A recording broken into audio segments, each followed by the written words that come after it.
That startup will fail. My father laughed, his voice echoing through the ballroom between bursts of Christmas music. 5 minutes later, my CFO walked in, and the room fell completely silent. In the grand ballroom of the Regent Hotel in Manhattan, gold ribbons curled around towering fir trees, and laughter chimed like the clinking of champagne flutes.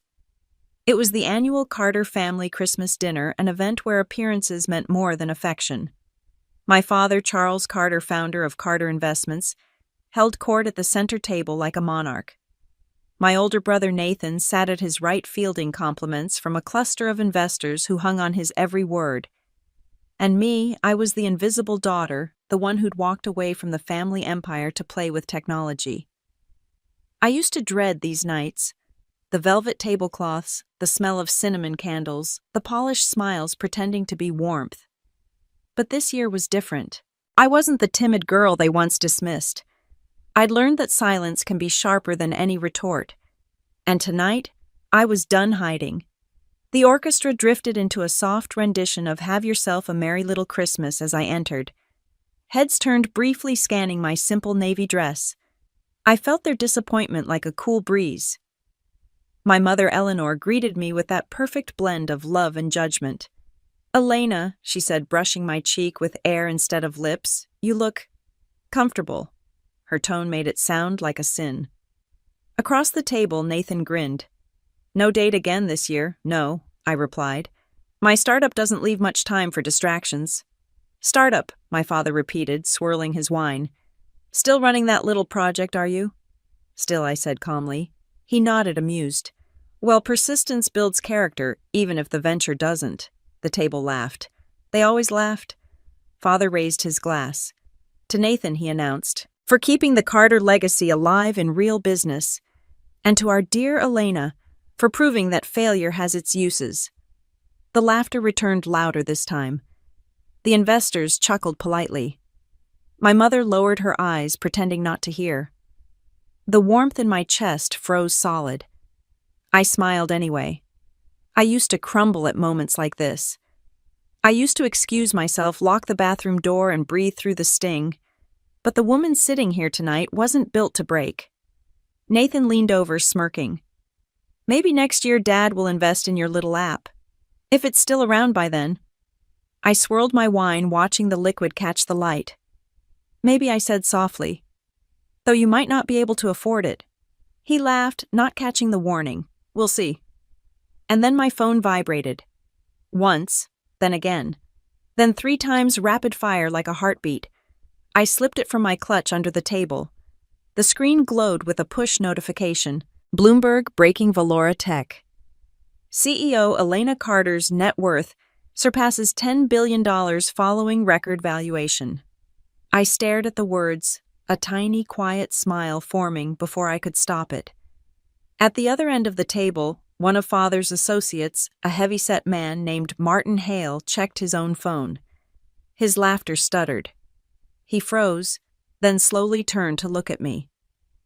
Another guest leaned in to read over his shoulder. Whispers began to spill like champagne bubbling over the rim. Father frowned. "What's everyone talking about?" Martin cleared his throat. "Charles, I think you should see this." He passed his phone across the table. Father squinted at the headline. His wineglass paused halfway to his lips. "What kind of joke is this?" "No joke," I said quietly, setting down my glass. "Bloomberg tends to verify their sources." Nathan blinked. "Valora Tech," he stammered. That's yours." I met his gaze. "It's always been mine." The whispers grew louder. The chairs shifted. Someone murmured my name like they were testing how it felt on their tongue. Father's voice came out hoarse. "You told us it was a small startup. You told me it would fail," I replied evenly. "I just never corrected you." Then, like a cue from fate, the ballroom doors opened. A woman in a sharp charcoal suit strode in. Her heels clicked against the marble as she approached. "Excuse the interruption," she said, her tone crisp, composed.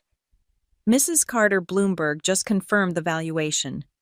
Your net worth has officially passed $10 billion. Silence. pure dense, the air suddenly too expensive to breathe. My mother's fork slipped from her hand, the metallic clatter slicing through the stillness like a bell marking the end of an old world. Nathan's face drained of color. Father's hand trembled around his glass. I rose slowly, smoothing my dress. "Merry Christmas, everyone," I said, "and thank you for believing in me eventually." No one spoke. Not even the orchestra. Only the faint crackle of the fireplace filled the space where laughter used to be. I glanced at my CFO. "Let's go, Claire. We have a call with Singapore in 20 minutes. "Yes, ma'am." As I turned to leave, Father finally found his voice. "Elena, wait." I paused just long enough to look back at him. "You always said I needed to understand real business, Dad." My smile was calm, unyielding. Turns out I built it. And then I walked away, the echo of my heels cutting through the hush, like a final hammer striking the gavel to a story 5 years in the making. That night, I didn't just prove my father wrong. I shifted the axis of our family. But power once revealed always demands a reckoning. And my family wasn't done testing me yet.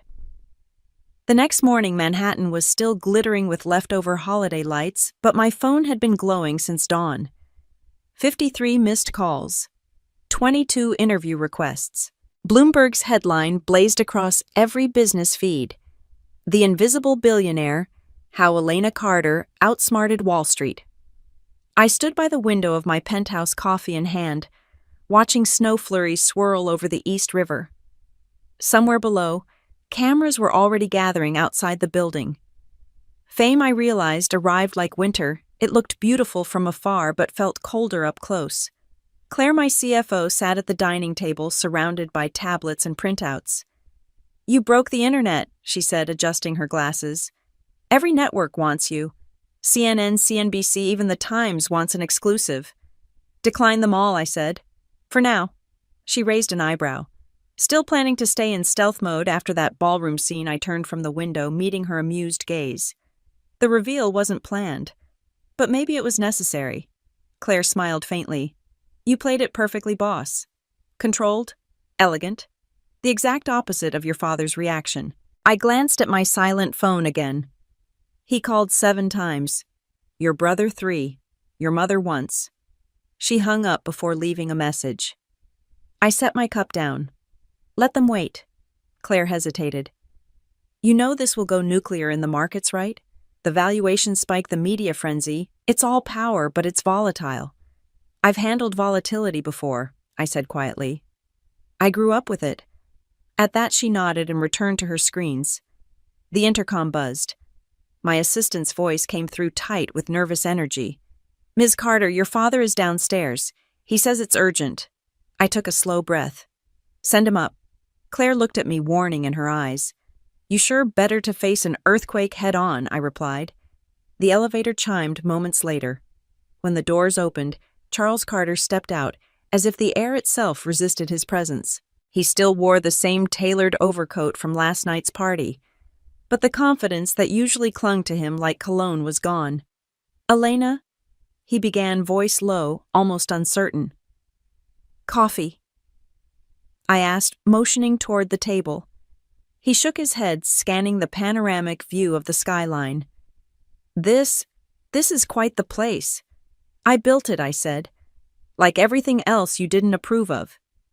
He exhaled through his nose, jaw tightening. "I didn't come to fight. I came to understand." "Understand?" I echoed.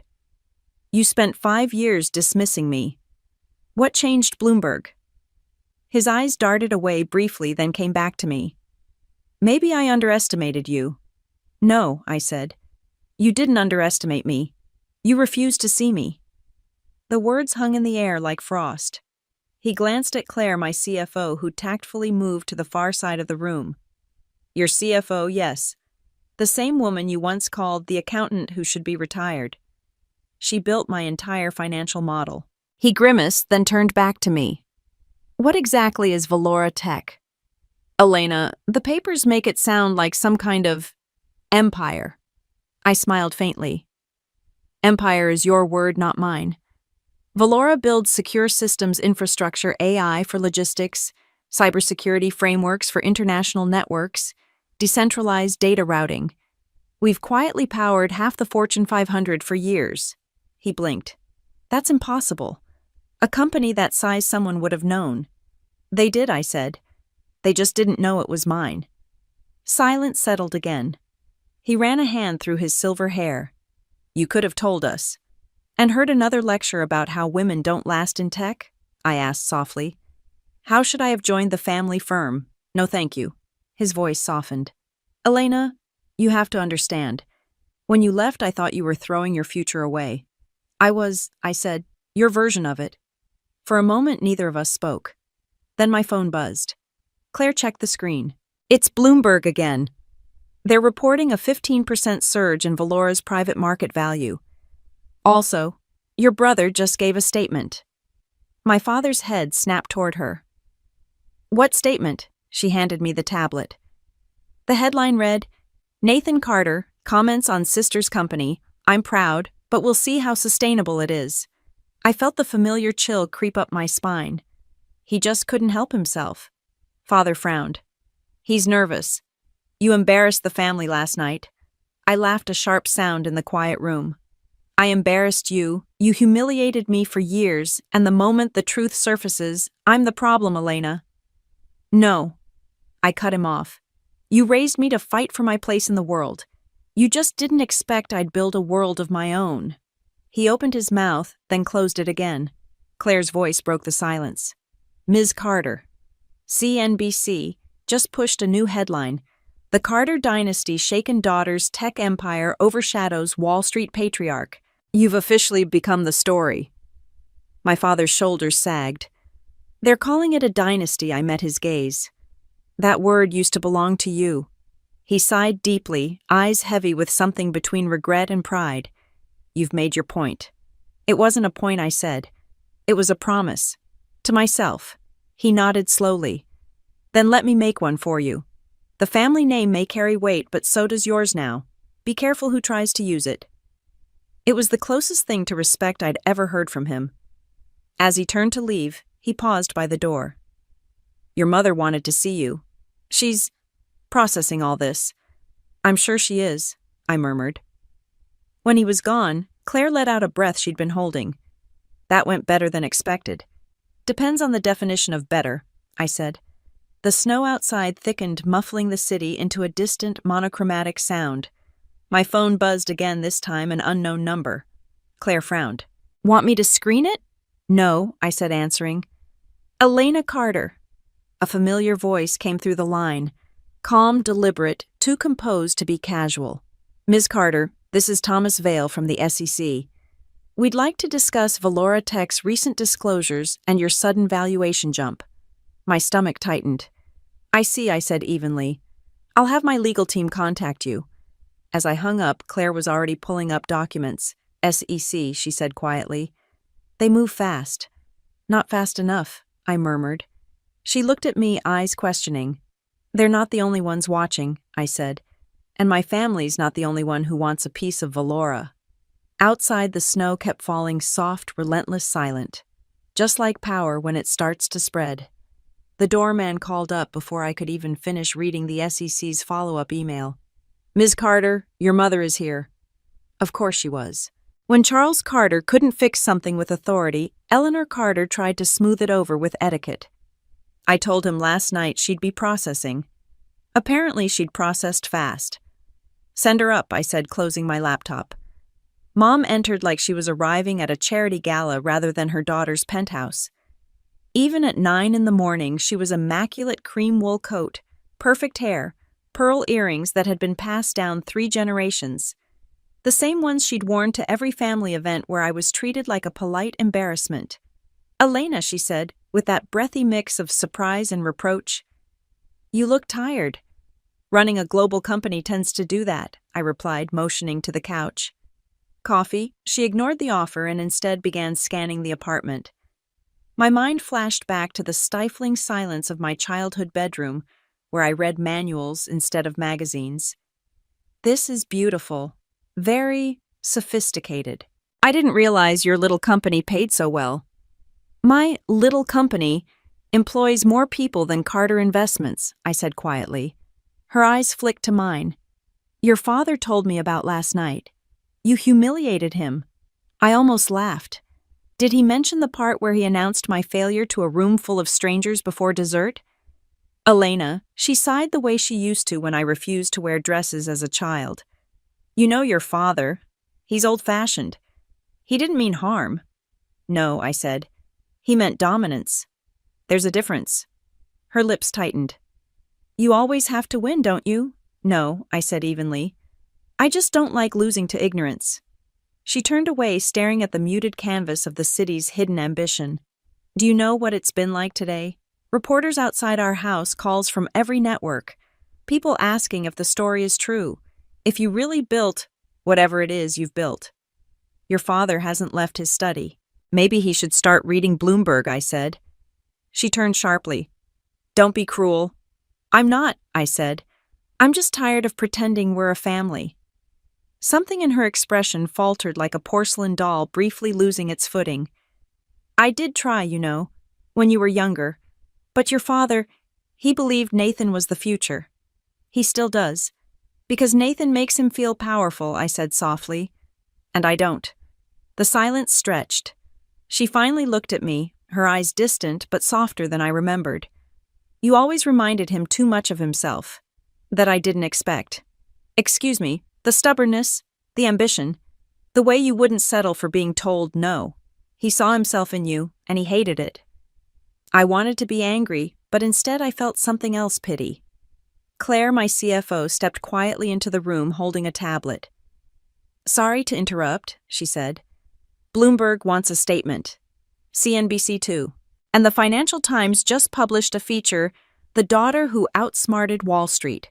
Mother's eyes widened. They're calling you that. Apparently, I said. Claire continued. And one more thing, Nathan's firm just lost 10% of its market value. Investors are nervous after your reveal. Mom's face paled. That can't be true.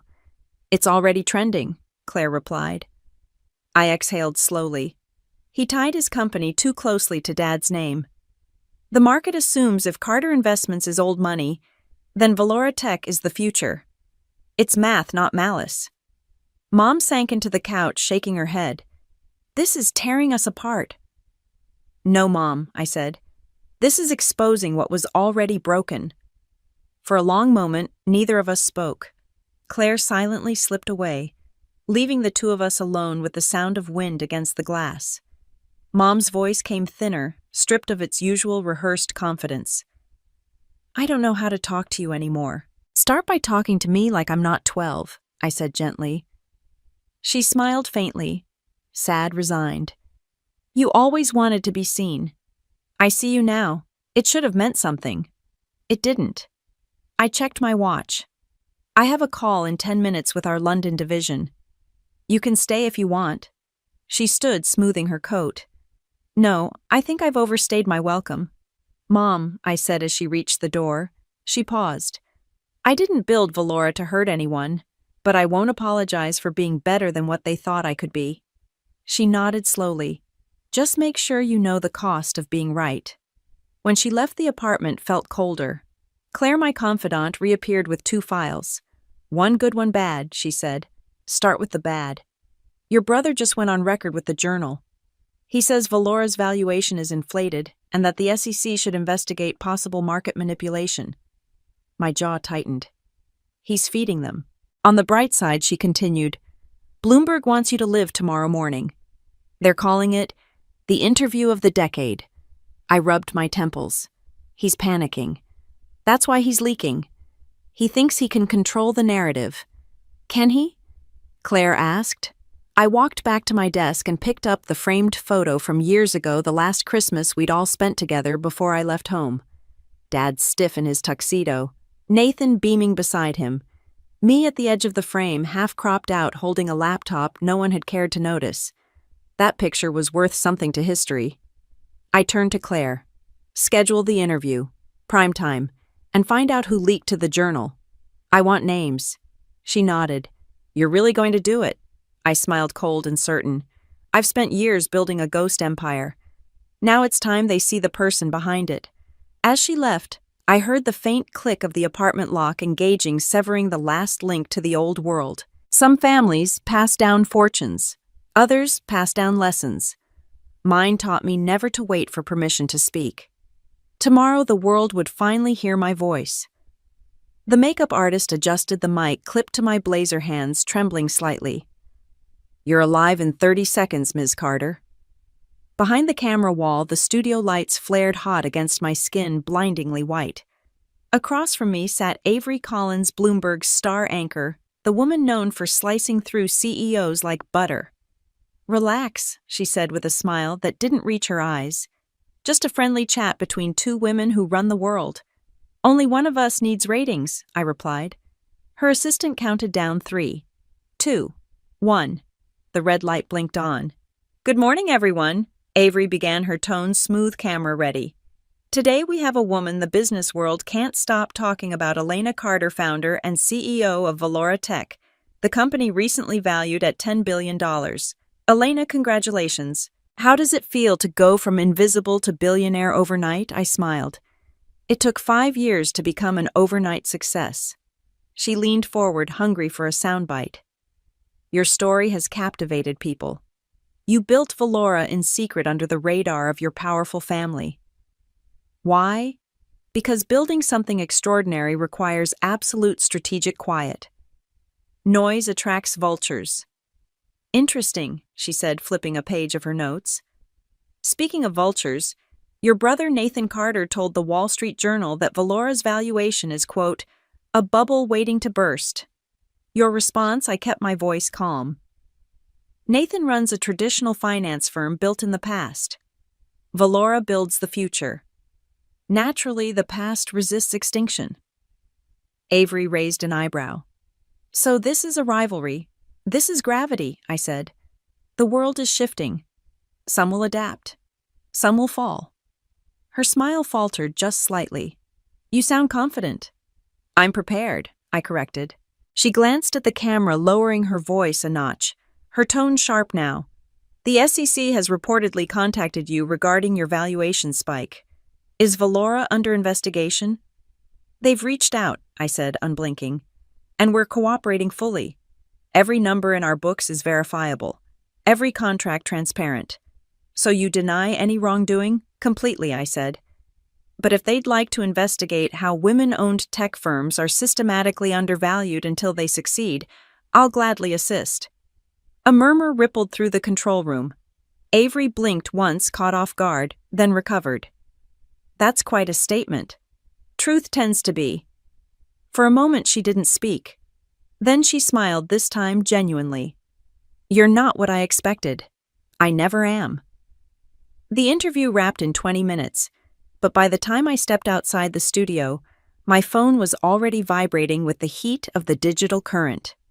Twitter, CNBC, CNN. The digital current was unanimous. The past resists extinction. Claire, my confidant, met me at the curb, phone in hand. "You broke the algorithm," she said, grinning. "Your stock mentions are up 300%. Even the SEC released a statement saying there's no formal investigation at this time." "Good," I said, sliding into the car. "That buys us a week." "Before what?" "Before they start looking for something else to tear down." The car rolled through the gray Manhattan afternoon. Billboards flashed headlines I didn't have time to read.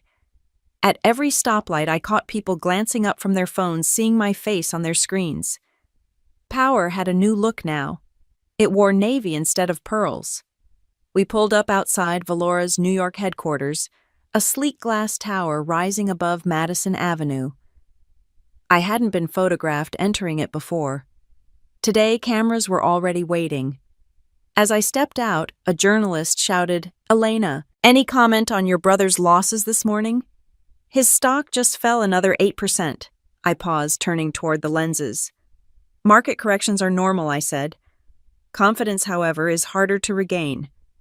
The shutters exploded in flashes. Inside, Claire caught up. "You're trending worldwide. Forbes wants a feature titled, 'The Shadow Queen of Tech.'" I almost laughed. They finally found a crown they could put on me. When I reached the top floor, my executive team was waiting heads of development operations strategy. Their faces were bright, eager, and a little fearful. They'd all seen the interview. "Congratulations, Ms. Carter," my COO said. "We've just closed the Singapore contract. You'll be briefed this afternoon." "Excellent," I said. "Send the details to Claire, my CFO." He hesitated. "There's one more thing. Nathan's firm has started reaching out to our vendors. They're hinting that Valora's assets might not be stable long-term. It's borderline defamation." I set my bag down. Borderline doesn't scare me, but I won't let it slide. Claire folded her arms. "What do you want to do?" "Prepare a statement," I said. "Not a rebuttal, a message." She nodded. "Something for the press, for him." By evening, the networks were replaying my interview in loops, dissecting every glance, every word. The business world was split in two, those who admired me and those who wanted to watch me fall. At 10 that night, as I reviewed market data from London, an encrypted message appeared on my screen. "Unknown sender. He's talking to the regulators. Be ready." My pulse slowed. Claire appeared in the doorway with her tablet. "The statement's ready." I nodded. "Read it." She cleared her throat. "Valora Tech operates under complete transparency and innovation integrity. We don't build empires. We build systems the world depends on. Any attempt to destabilize that truth will only expose those who fear it." I smiled. "Perfect. Release it at midnight." Claire hesitated. "You really think your brother would risk everything to go after you?" "I don't think I said." "I know," she frowned. "Then what's next?" I looked out at the skyline lights flickering like distant code. "Next, we show them that power forged in the quiet of code doesn't need to shout, it simply persists." The first snow of the evening drifted past the glass. Somewhere below, cameras still flashed, chasing an image they didn't understand yet. Let them chase. Because the storm was only beginning and I was done being anyone's quiet success. The letter arrived just after sunrise, hand-delivered by a courier in a black suit who moved with the stiff neutrality of a machine. The envelope was heavy, embossed with gold lettering. Inside, the words were simple and surgical: Carter Investments versus Valora Tech, Inc. I read it once, twice, then folded it neatly back into the envelope. Claire, my CFO, was standing at the window, already dressed for war. "They did it," she said. "Your father's firm just filed a federal lawsuit, alleging breach of fiduciary duty, corporate interference, and data misappropriation." I leaned against the edge of the table, the city still gray outside. "So this is how they want to play it. They're accusing you of using Carter Investments' proprietary data to build Valora," she continued. "They even claim you accessed old financial models from your internship there 10 years ago." I almost laughed. 10 years ago, I was writing code in a windowless basement while Nathan was giving tours to hedge fund clients. Claire didn't smile. "It doesn't matter. They're using it to question Valora's legitimacy." "They won't win," I said. "They don't need to. They just need to stain the name." A pause. Then quietly she added, "Nathan's name is on the filing." Of course it was. I walked to the window, not to look at the city, but just to turn my back to her for a second. The lawsuit didn't just claim assets. It claimed the last shred of goodwill I had reserved for the Carter name. It wasn't the theft of code that burned. It was the willing signature of my own brother turning our shared past into a weapon. By noon, the news was everywhere. Carter family at war. Billionaire daughter sued by her own father. Sibling rivalry goes federal. In the lobby downstairs, reporters were shouting questions as I walked through. "Ms. Carter, are you stealing from your father's company? Is this revenge for years of family favoritism? Did Valora Tech exist before Carter Investments' seed data?" I didn't answer.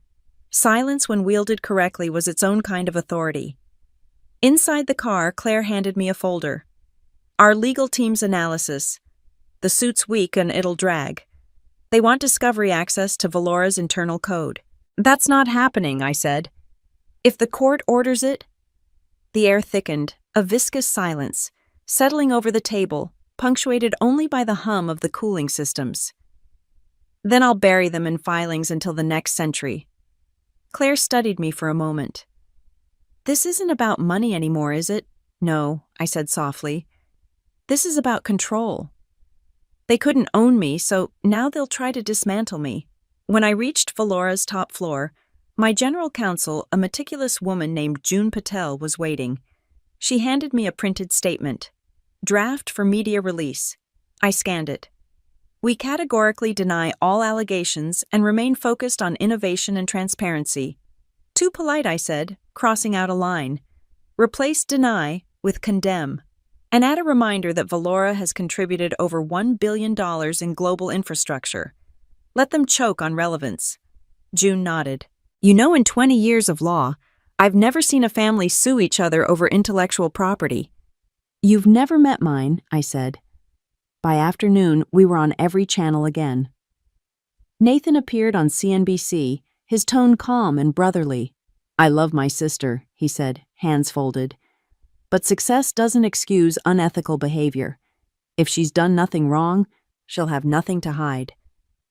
The performance was perfect. Sympathetic. Respectable. Poison wrapped in velvet. I watched from my office, the volume muted. Claire stood behind me. He's setting you up to look defensive. I know. What are you going to do? Remind the world who taught him everything he knows. That evening, I called a press conference. The room was packed. Cameras, analysts, half of Wall Street waiting to see if I'd crack.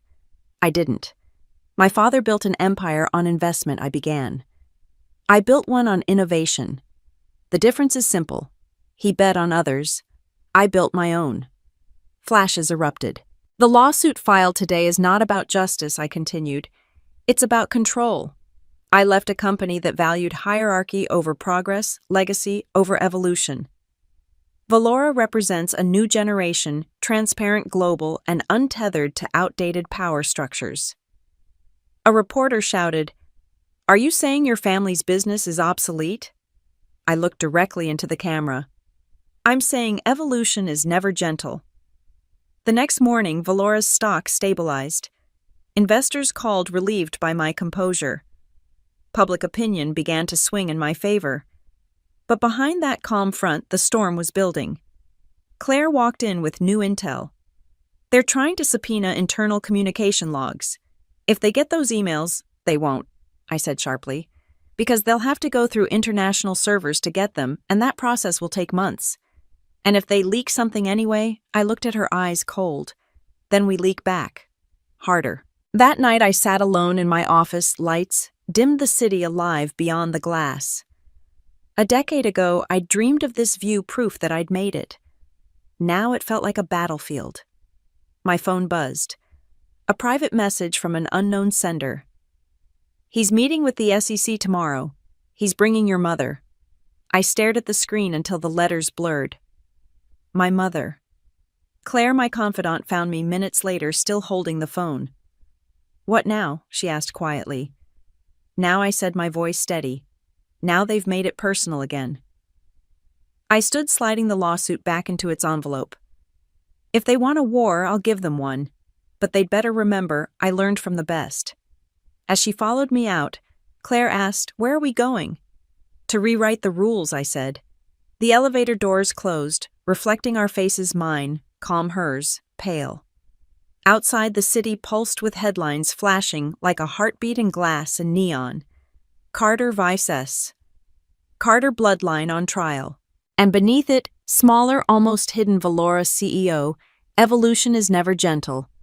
I smiled at that one. They'd understand soon enough. Evolution wasn't gentle. It was inevitable. The air was still heavy with the quiet of a war room. My legal team sat around the conference table, eyes fixed on the statement draft projected across the glass wall. "Make it sharper," I said. "I'm not apologizing for my success." June adjusted her glasses. "Elena, we need to sound cooperative, not combative. The markets are still sensitive after your father's press tour." I turned toward her. "June, my father spent 40 years making sure his power was synonymous with the word control. The only thing that rattles him now is seeing it belong to someone else." Claire, my confidant, seated to my right, folded her arms. Then the statement needs to remind the world exactly who that someone else is. I nodded. Read it again. June cleared her throat. Valora Tech reaffirms its full compliance with all regulatory standards and its commitment to transparent innovation. Attempts to discredit our progress reflect resistance to inevitable transformation in global finance and technology. Add one more line, I said. Something personal. Something that lands. June hesitated. Like what? Like the truth, I said. Write this: we don't fear evolution, we define it. The room went still. Claire smiled slowly. Now that's the quote they'll print. By morning, the statement was everywhere. Every major outlet, every business podcast, every investor newsletter. I didn't read the headlines this time I wrote them. Still, I knew Nathan wouldn't let it end there. At 11 a.m., my phone buzzed. Claire glanced at the screen. He's on CNBC. Live. I turned the monitor on. Nathan's face filled the screen, smooth, confident, rehearsed. I wish my sister the best, he said to the host. But when innovation becomes arrogance, when power lacks accountability, that's when the system needs correction. The host nodded sympathetically. So you believe Valora's success came at the cost of ethics? I believe unchecked ambition always does, he said, smiling, like the words didn't cut as deep as they did. I switched off the screen.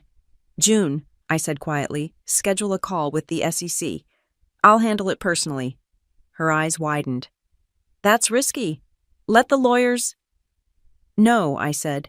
If they want to question me, they'll get answers from the source. 3 hours later, I was seated in a private conference room, camera on, facing two government officials through a secure line. Ms. Carter, one began, his tone formal, but not unfriendly. We appreciate your cooperation. We've received several complaints regarding the valuation process of Valora Tech. Can you explain the sudden growth over the past quarter? Certainly, I said evenly. Valora operates on a decentralized AI infrastructure. Our systems are self-scaling. Growth isn't sudden. It's algorithmic, predictable to anyone who understands technology instead of fearing it. The other official, a woman, leaned forward slightly. Your brother, Mr. Nathan Carter, claims your company leveraged private Carter Investments data during its early research. With respect, I said, my brother wouldn't know a data model from a dinner menu. Every system I built was coded from scratch on my own equipment years before Valora was even incorporated. There was a pause. The woman nodded, typing. Understood. We'll be reviewing the files your counsel sent over. Thank you for your time. Of course, I said. And gentlemen, if you need a clearer understanding of how Valora operates, I'd be happy to provide a demo.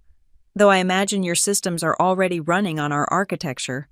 Their official composure briefly fractured before the call ended. When I turned back, Claire was standing in the doorway holding 2 glasses of water. You just challenged the SEC to an AI demo. They needed reminding, I said. Of what? That I'm not the one they should be afraid of. That evening, Valora's stock climbed again. Investors loved defiance, especially the kind wrapped in precision and calm. But peace never lasted long in this world. At 10 p.m., I received a call from an unlisted number. I answered without hesitation. Elena Carter. The voice was low, male, unfamiliar. You don't know me, but I thought you'd like to know something before it hits the press tomorrow. Who is this? Someone who worked for your father once, he said. Nathan's preparing a second filing. This time not against Valora, against you personally. My grip tightened around the phone. On what grounds insider trading, he said simply. They're claiming your investments through the Valora Fund were based on privileged government contracts. I said nothing for a long moment. And who's their witness? Someone inside your company, he replied. I think you already know who. The line went dead. Claire entered seconds later, seeing my face. What happened? They're escalating, I said. Nathan's trying to destroy me before the markets open. She cursed under her breath. We can stop this. Leak the truth before they can frame it. No, I said. We don't leak. We announce. I stood and walked to the window. The rain had stopped, but the city below shimmered under the storm's residue, wet streets reflecting towers of light. We're going to hold a press conference, I said. Tomorrow morning. And this time, I won't defend myself. Claire frowned. Then what will you do? Redefine the battlefield. She exhaled a half-laugh of disbelief. You really think you can win against your father's firm and the government at the same time? I turned to her, eyes steady. I don't fight for survival, Claire. I fight for dominance. The room went silent, every molecule of air yielding to my certainty. As the night deepened, the news cycle churned outside like an unending storm, hungry for a fracture, a collapse, a confession. But they wouldn't get that from me. Because the next morning, the world wouldn't just hear from a CEO under fire. They would hear from the woman who built an empire in the shadows and was finally ready to step into the light. The morning broke bright and cold, the kind of quiet that precedes a major move. The air in my penthouse was crisp, carrying no trace of the digital wars from the night before. I sipped my coffee, slowly reviewing the new logo for the foundation, an infinity loop, half steel, half light. I felt a quiet certainty settle over me, a state I hadn't known since I wrote my first line of code. The flashbulbs were already going off when I stepped onto the stage. The press conference had been scheduled for 9, but by 8:30 the ballroom was packed. Reporters, shoulder-to-shoulder cameras mounted like artillery. A forest of microphones waited at the podium, focused on me like 100 converging lasers. I didn't smile. I never did at moments like this. Thank you all for coming, I began, my voice cutting clean through the noise. I'm aware of the accusations. Insider trading, data manipulation, and ethical misconduct. It's impressive, really. They managed to fit a decade of envy into 3 pages. The room rippled with nervous compliance. But before we continue, I said, resting both hands on the podium, let me tell you a story. Claire, my confidant, standing near the back, held her breath. She hated when I went off script. But this part wasn't written for the lawyers. It was for me. 10 years ago, I continued, I asked my father for $100,000 to start a data firm. He told me investing in me would be like setting money on fire. So I built it myself. With code I wrote at night with people who believed in something bigger than legacy. A reporter raised his hand. Ms. Carter, are you saying Carter Investments refused to support you? I'm saying they refused to believe in me, I replied. And that disbelief has now become their entire business strategy. Laughter, this time sharper, real. I pressed forward. Valora Tech has never hidden from scrutiny. Our financial records, our government contracts, every transaction, we've opened them all for audit. But here's something new. I gestured toward the side of the stage. A screen descended behind me, glowing with a single title, The Truth Fund. This, I said, is our answer to every accusation. Beginning today, Valora is creating a $10 billion fund dedicated to independent technological transparency, funded entirely from my personal holdings. The cameras exploded. This fund, I continued, will provide public access to ethical technology data, audit results, and infrastructure innovations that are usually buried under corporate secrecy. If they want the truth, we'll give it to them by force if necessary. A journalist shouted, "You're donating $10 billion. Not donating," I said. Investing, in truth. Because unlike those who sell it, I intend to own it. I stepped away from the podium, letting the announcement hang in the air like thunder. Claire caught my eye across the room, her face unreadable. When it ended, the press coverage was immediate. Carter defies family with billion-dollar transparency move. The Truth Fund shocks Wall Street, from scandal to strategy. For the first time in weeks, Valora's name wasn't followed by suspicion, it was followed by admiration. The aftermath was a vacuum, a deep, resonant stillness that seemed to swallow the click of the reporters' camera lenses. That night I sat in my office staring out over Manhattan. The city was glowing gold and glass, and I was its reflection, sharp-edged, untouchable. Claire, my confidant, came in quietly carrying 2 coffees. "You just changed the game," she said. "You turned an accusation into a moral movement." "I didn't change the game," I said softly. "I built a new one." She hesitated. "Nathan's not going to stop. You embarrassed him publicly." The Truth Fund made him look small. "He is small," I said. "That's why he makes noise." Still, she said carefully, The SEC will now take this as an opportunity to dig deeper. The fund's transparency will open every door. Good, I said. Let them see. I've got nothing to hide. She looked at me for a long moment. Are you sure about that? Her question hung in the air longer than the silence that followed. I turned back to the window. You think I'm hiding something? I think everyone with power hides something, she said quietly. Even you. I didn't respond. Instead, I reached for the remote and turned on the evening news. My face filled the screen, projected confidence, immaculate calm. Then the segment cut to Nathan. He stood outside Carter Investments' Manhattan office, microphones swarming. $10 billion for transparency, he said, laughing. My sister's finally learning how to buy forgiveness. I suppose it's easier than earning it. The reporters chuckled. One asked, Do you plan to respond formally? Oh, we'll respond, Nathan said smoothly. After all, Carter Blood doesn't surrender that easily. I turned off the screen. He's not going to rest until I destroy him. Claire's voice was steady. Then destroy him first. The next morning, headlines shifted again, but this time not the way I'd hoped. An anonymous leak claimed the Truth Fund was nothing more than a tax shield designed to divert assets from investigation. Someone's feeding your father's firm from inside, Claire said grimly. Same source as before, maybe. Rage simmered low in my chest, but I didn't let it show. Then we'll trace it. June entered moments later, pale. Elena, you need to see this.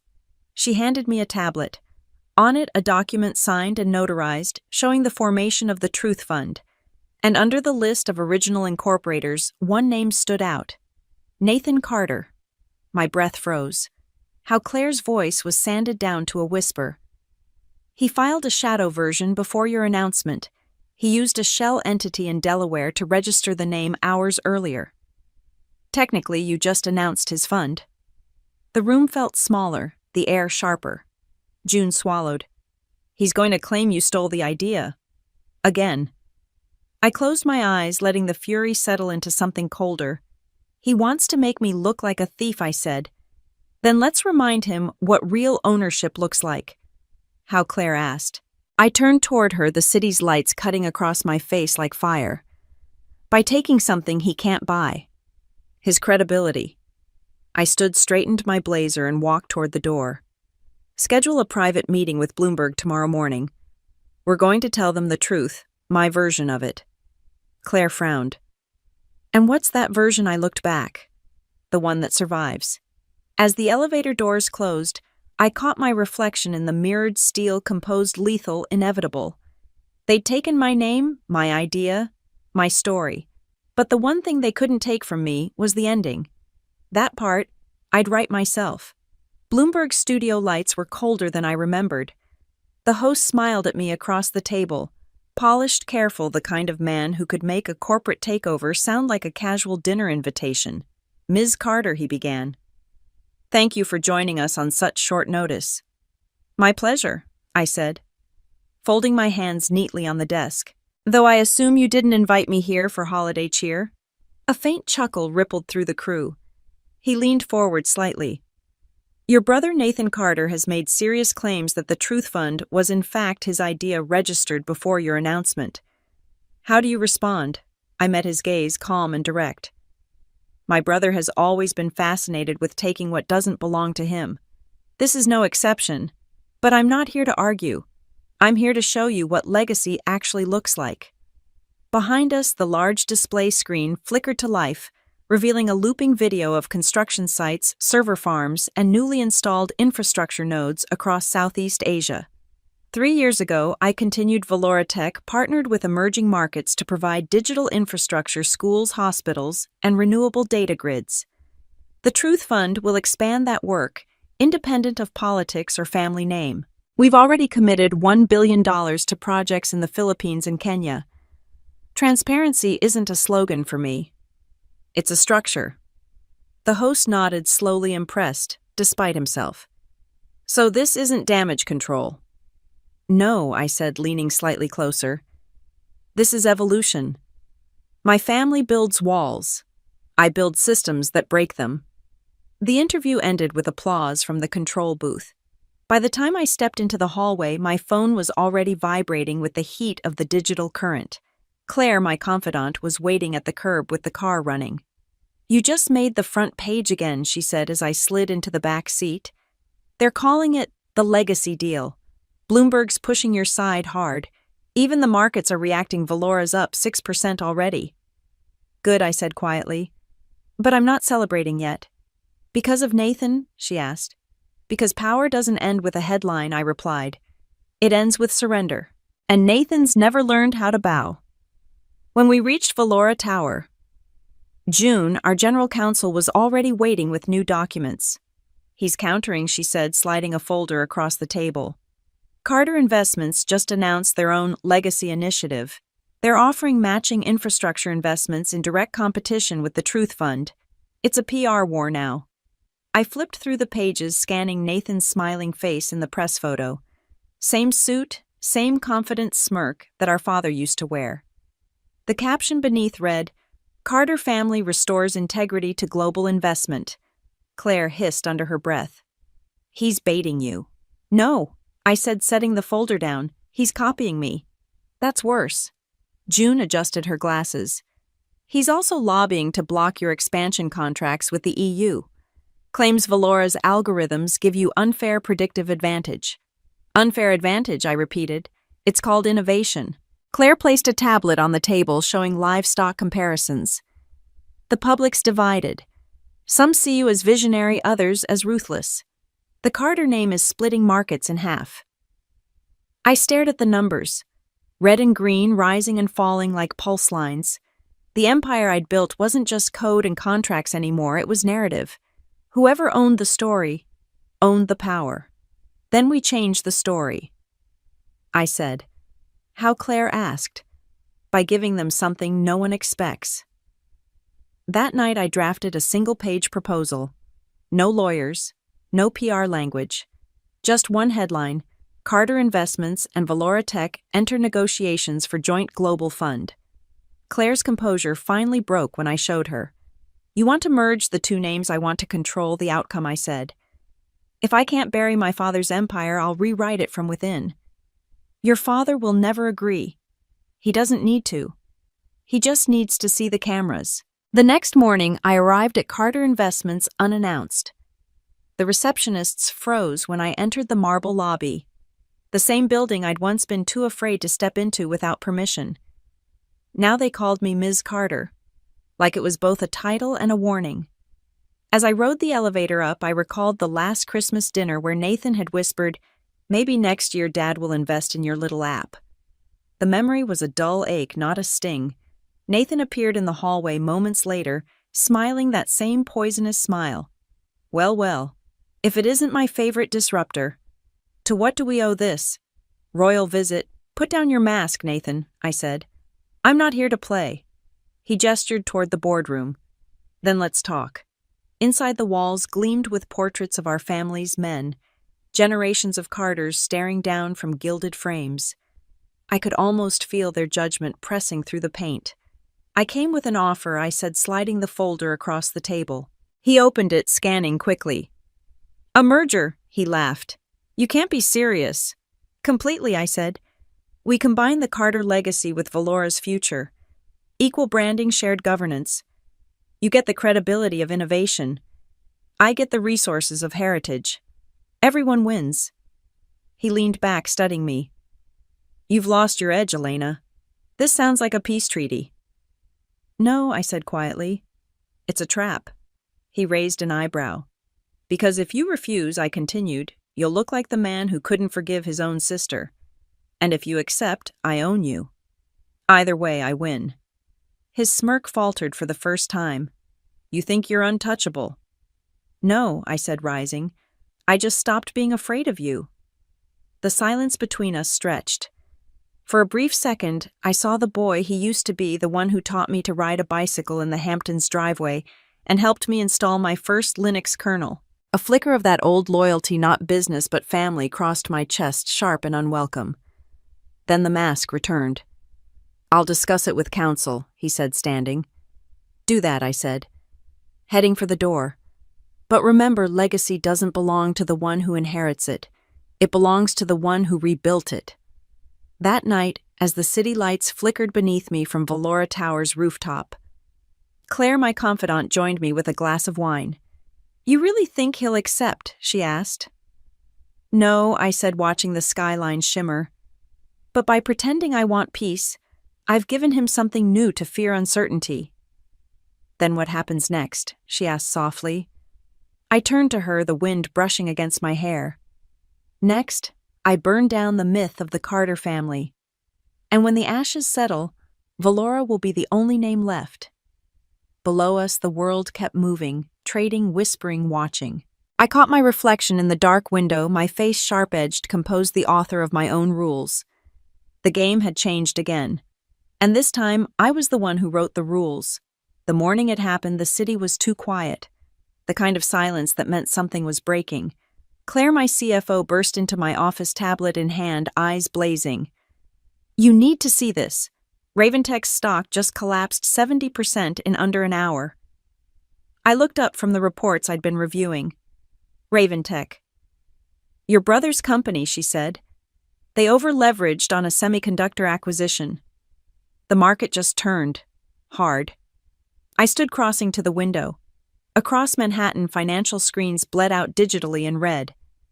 Raventech's ticker RVT was plunging in real time. "How bad?"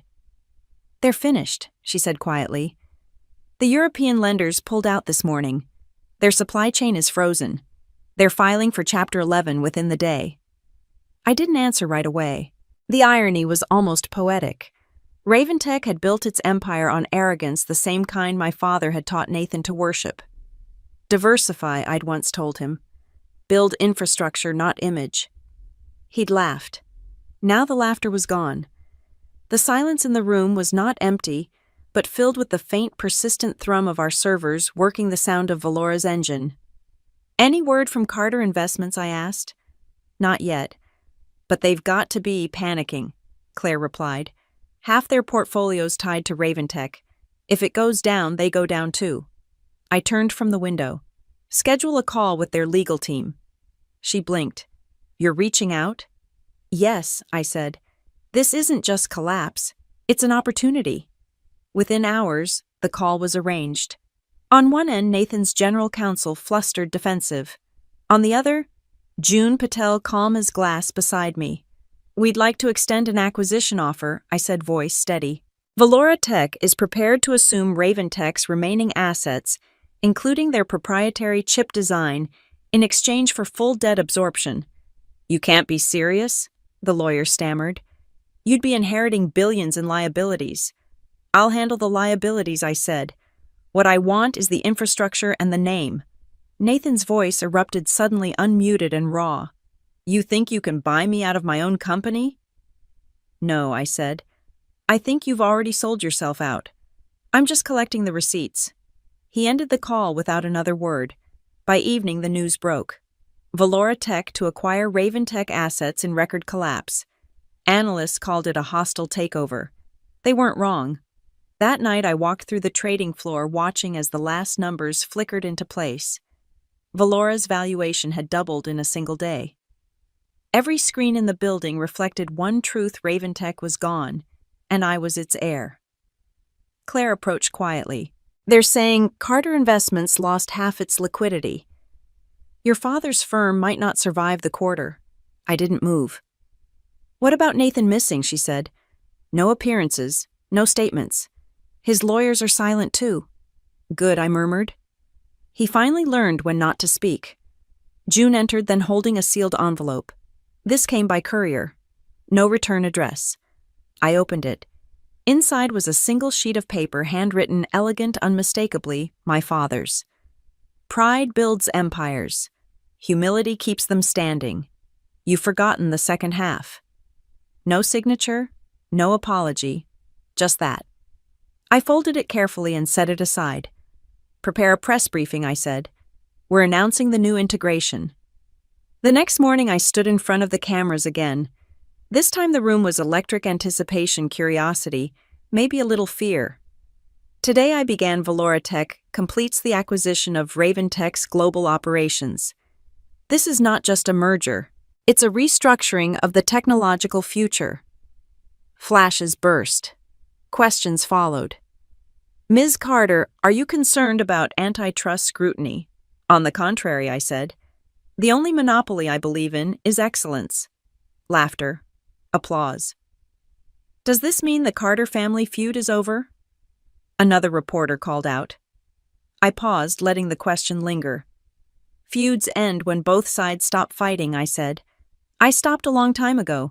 The cameras caught everything: my calm, my control, the faint glimmer of something almost human behind it. Afterward, I returned to my office where Claire was waiting. You did it, she said quietly.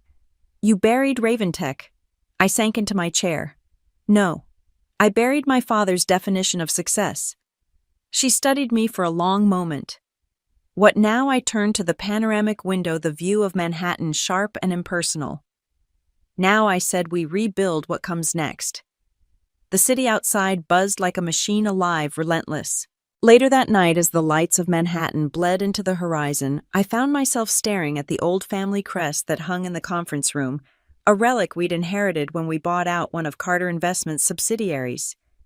The engraved words glimmered faintly in the dim light, strength through unity.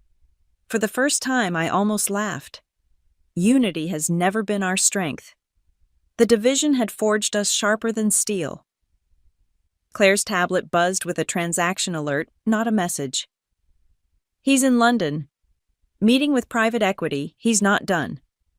I stared at the screen until it dimmed. Of course, Nathan wasn't done. My father had raised us both to believe that victory was survival, not peace. But he'd made one fatal mistake. He'd taught me how to build. Nathan had only learned how to win. And winning was useless once the game was gone. Outside, lightning flashed across the skyline, illuminating the glass and steel of everything I'd built. The world was shifting again. And for the first time, I realized this wasn't revenge anymore. It was evolution. The invitation arrived on cream stationery embossed in gold, as if legacy could hide behind elegance. Carter Investments. Annual Winter Gala, London. I stared at it for a long moment. It wasn't a peace offering. It was a summons. My father never invited, he commanded. Claire, my confidant, read over my shoulder. You can't possibly go. I have to, I said. He's never done anything without a reason. If he's calling a gala while his firm is bleeding, it means he thinks he has leverage again. She frowned. And if it's a trap, then I'll walk straight into it, I said. This time, I'm the one bringing the fire. London's sky was silver and sharp the night I arrived. The ballroom at the Corinthian was flooded with people, politicians, bankers, old money draped in new confidence. The air smelled of champagne and desperation. When I entered the crowd, parted slightly curiosity rippling through them. My name was still a headline, and the collapse of Raventech had made me something close to myth. My father stood near the grand staircase, flanked by Nathan and a cluster of investors. He looked older, his power wearing thin, his eyes sharper for it. Elena, he said as I approached. You came. Of course, I said. I wouldn't miss the eulogy. His smile didn't falter, but a hairline fracture crossed Nathan's composure. Still dramatic, my father said. Still cold. Still right, I said. What's this about? He gestured toward the group of men behind him. Our board. We're making a proposal. Another lawsuit, I asked. He ignored the jab. Carter Investments will be restructuring. We want Valora to oversee our transition into a digital infrastructure firm. Global partnership. I almost laughed. You want me to save you? I'm offering reconciliation, he said smoothly. The Carter legacy restored. Together. Nathan's jaw tightened. Don't do this, he muttered to our father. Quiet, my father snapped. You've done enough damage. The words cut deeper than I expected. For the first time, I saw Nathan flinch, not with anger, but with the cold realization of his own ruin. Why now, I asked. Why this? My father looked around the room, voice dropping low. Because legacy means nothing if it dies with me. You won, Elena. But power without lineage is temporary. Legacy isn't inherited, I said. It's rewritten. The old man's eyes narrowed. and rewriting it has cost you your soul. For a moment, silence stretched between us. The orchestra's strings hummed faintly in the distance, soft and cruel. You built your empire on debt, I said. Debt to men like these, to markets, to imagine. I built mine on something cleaner: data, precision, innovation. And manipulation, Nathan cut in. Don't forget that. I turned to him, still bitter about losing your company. He stepped forward. You think you're untouchable, don't you? You think you can destroy everything and still stand there pretending you're the victim? I stopped pretending a long time ago. He smirked. Good. Then stop pretending you don't need us. I don't, I said. Really, he said. Because I have something you can't buy. He reached into his pocket and pulled out a USB drive, holding it between his fingers like a dagger. Raventech's old server logs. Proof that Valora used our code in its early AI models. Proof that your empire started with stolen tech. The air around us seemed to still. My father looked triumphant. You see, the truth always returns. I met Nathan's eyes. You really think I didn't know you'd keep a copy? He blinked. What? I nodded to Claire, who'd been standing by the entrance. She lifted her phone, already recording. I knew you'd bring it tonight, I said. You've been emailing my head of security for weeks, pretending to negotiate. You thought you were feeding me information, but I was tracking you. Nathan froze. The data you're holding, I said softly, isn't evidence. It's bait. A replica I embedded with forensic markers. As of 5 minutes ago, the authorities have your IP transfer logs. You just confessed to corporate espionage on record. The blood drained from his face. You frame you, I finished. No, Nathan. I don't need to frame people who bury themselves. Gasps rippled through the nearby crowd. My father's composure cracked. You set your own brother up. No, I said. I gave him a choice. He took the wrong one. He stepped toward me, fury shaking his voice. You've destroyed everything this family built. I looked at him, calm and cold. No, father. I exposed it. Nathan dropped the USB drive. It hit the marble floor with a small, indifferent sound, a punctuation mark on his defeat. Security moved in. The press had already caught wind. Someone had tipped them off. Cameras flashed. Reporters shouted questions. Ms. Carter. Did you set your brother up? Is this the end of the Carter dynasty? Did Valora engineer Raventech's collapse? I turned once toward the microphones, my voice steady. Legacy isn't about who falls. It's about who rebuilds. They kept shouting, but I was already walking away. Outside, the cold air hit like an absolution.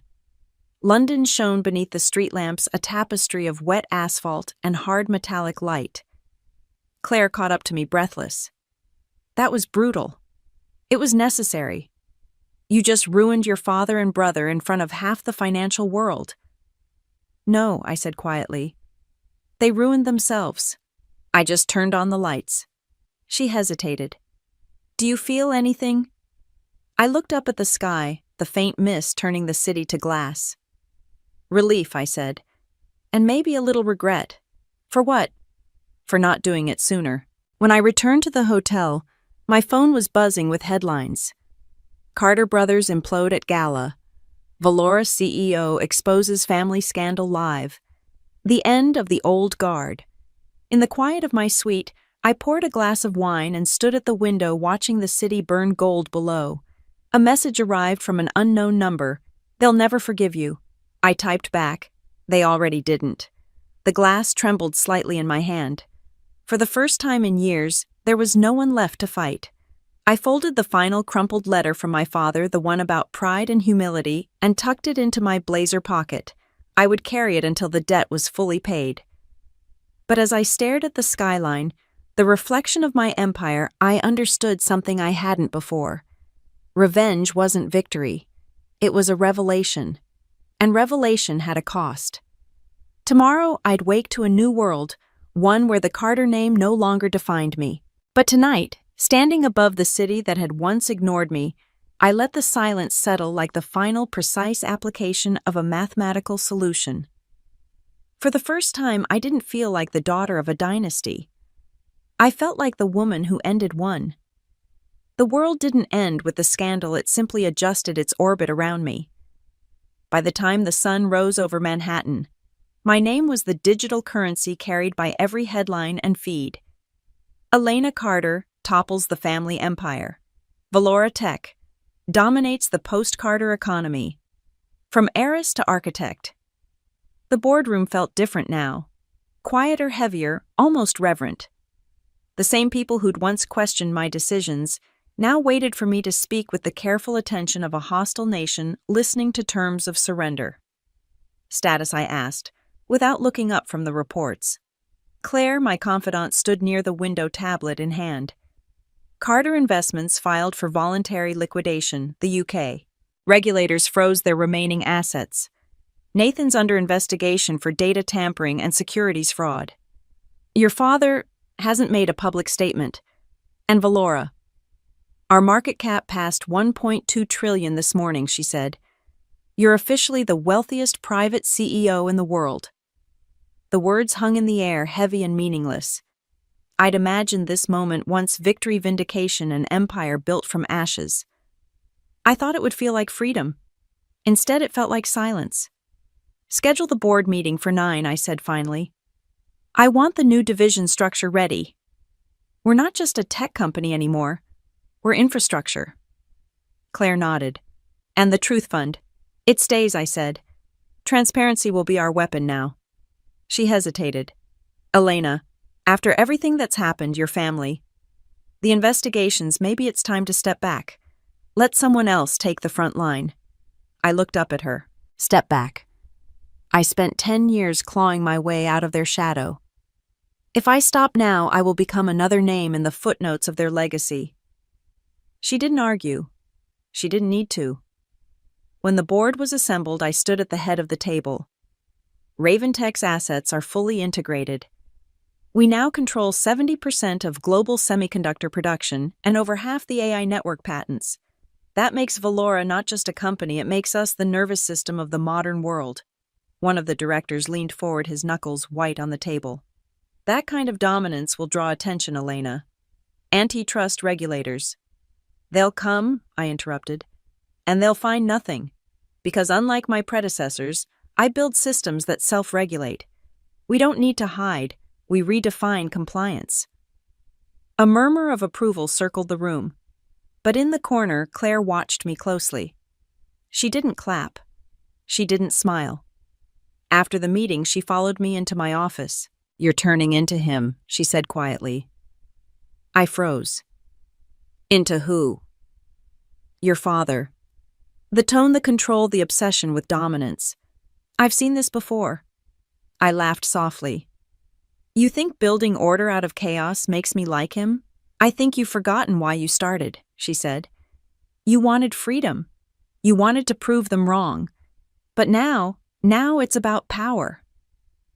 I sat on the corner of my desk facing Claire, the city's endless, hungry geometry, merely a backdrop to our conversation. Power is freedom. She didn't reply. Later that day, June came in with an envelope. It's from London, she said. From your father's lawyer. I broke the seal. Inside was a letter written in that same careful handwriting, each line deliberate, merciless.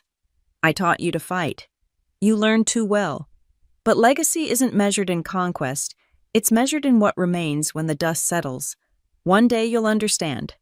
No signature this time either. Just the weight of unfinished bloodlines. I folded the letter and placed it in the drawer beside his last one.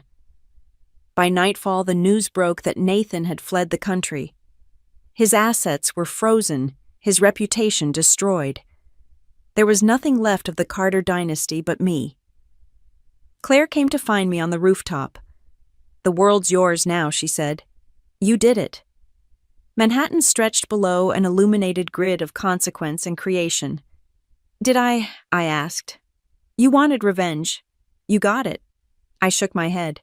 Revenge is temporary. Legacy is permanent. She studied me, then said softly, Then maybe it's time to build something worth leaving behind. We stood there in silence for a long time. The air was cool, the kind that carried the scent of change. The next morning, I called a global press conference. The entire world tuned in, governments, investors, ordinary people who'd watched the story unfold like a modern myth. I stepped onto the stage, no script in hand, just the truth. "Good morning," I began. "Over the past decade, we've watched power evolve from hands that inherited it to hands that created it. I've been called ruthless, ambitious, even dangerous. Maybe those things are true. But they were necessary. Because progress doesn't come from comfort. It comes from confrontation." The flashes were blinding, but I kept my voice calm. Today I'm announcing the Valora Foundation, a global initiative that will use our technology to rebuild digital infrastructure in developing nations, fully funded by our profits from the Raventech acquisition. For too long, innovation has been a privilege. It's time it became a right. The applause was thunderous. I didn't smile. When it ended, I walked off stage and into the quiet. Claire was waiting. "That was human," she said softly. "You almost sounded like the woman I met 5 years ago." "Almost?" I asked. She smiled faintly. "Almost."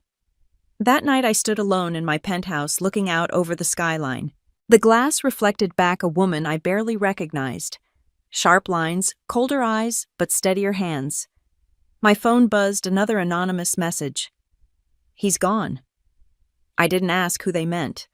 I already knew. For a long time I just stood there staring at the city. My empire, my inheritance, my burden.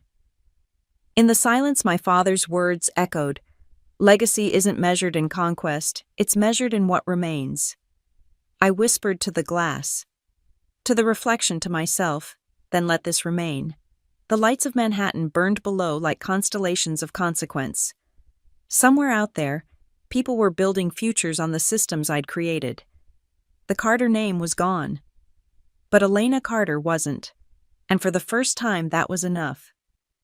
The morning after the world changed, the city was unnervingly still.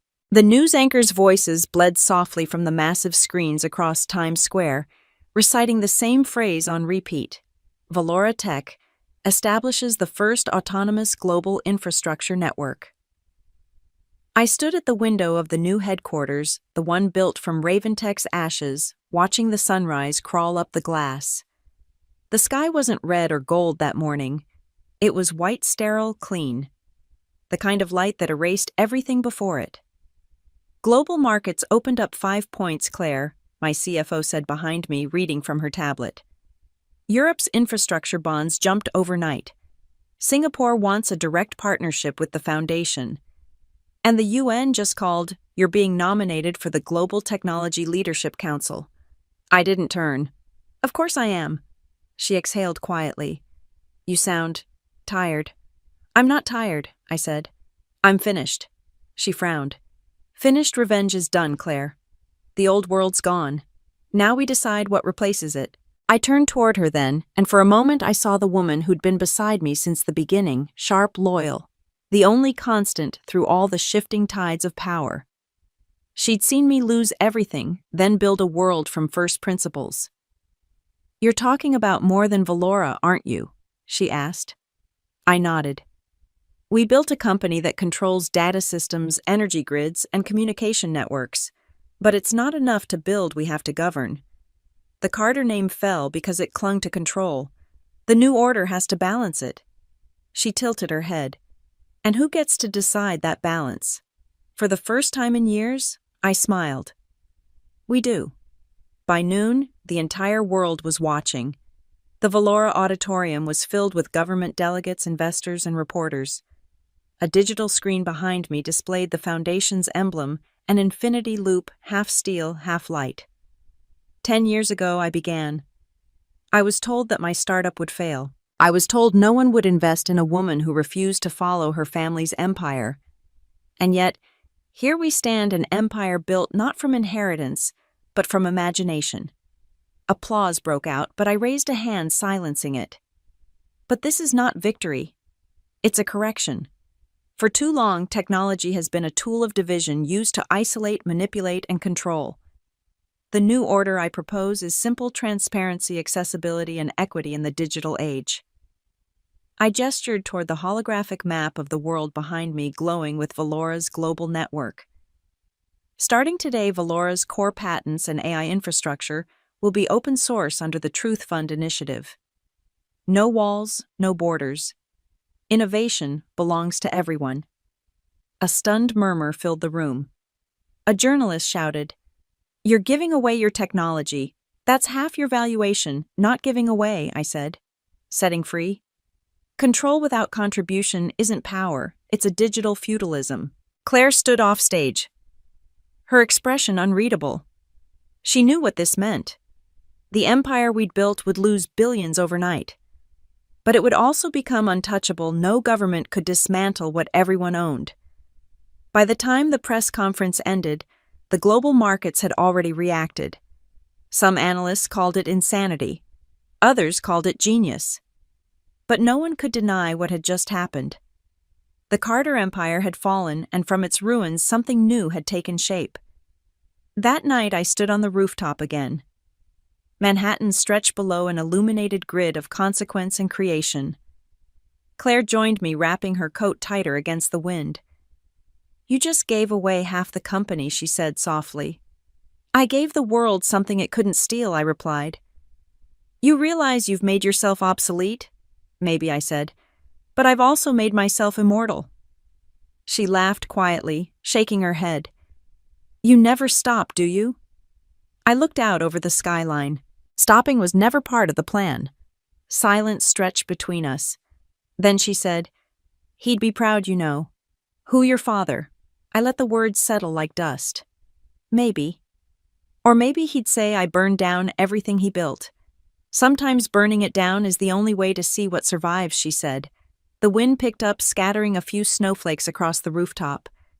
I watched them dissolve against the concrete, fragile and temporary. Everything was temporary power, legacy, names, but what we built through truth that would last. I turned back toward her. "Claire, I want you to take the foundation. Run it. You understand what it's meant to do." She blinked. "What about you?" "I'm stepping down as CEO," I said. "Effective tomorrow."